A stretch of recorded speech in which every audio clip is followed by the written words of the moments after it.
এই জন্য যুগে যুগে কিছু এইরকম ইসলাম বিরোধী ইহুদি খ্রিস্টানদের দালাল কিছু ভণ্ডদের লাশ আল্লাহ তাআলা রাইখা দেন এই জন্য যাতে পরবর্তীতে ফেরাউনের নাতিপুতি যে ছিল এটা বুঝতে পারে। নেককারদের লাশ আর বদকারদের লাশ তো সমান হয়। এখানে কারামতের কিছু নাই, বরং এখানে অবস্থা বেশি খারাপ।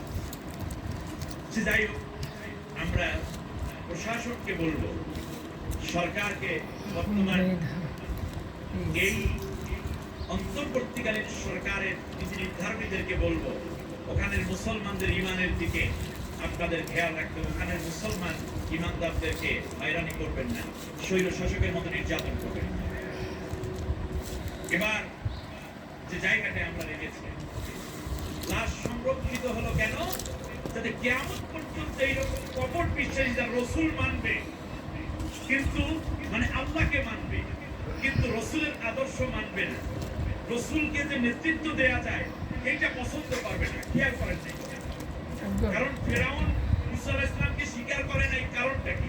ভাত খেয়ে ফেলাইবে নাকি? সেখানে আল্লাহর নবী মুসা আলাইহিস সালাম গিয়ে তার পুরোটা ভিডিও আনো ঘুরায় গারায়া না, কারণ রসুল যদি স্বীকার করে তাহলে নেতৃত্ব দিতে হবে কাকে? মুসা আলাইহিস সালামকে। অর্থাৎ রসুল স্বীকার করা মানে আমি ওই রসুলের আদর্শের অনুসারী হয়ে গেছি, আমার কোনো আদর্শ নাই, অন্য কারো আদর্শ আমি মানি না, কেবল তাকেই মানি। যদি এইটাই মানতে চাই তাহলে বন্ধুরা খেয়ে দেখবা হয়ে যায় সাহাবী, আর নবীর ওফাতের পরে হয়ে যায় উম্মত।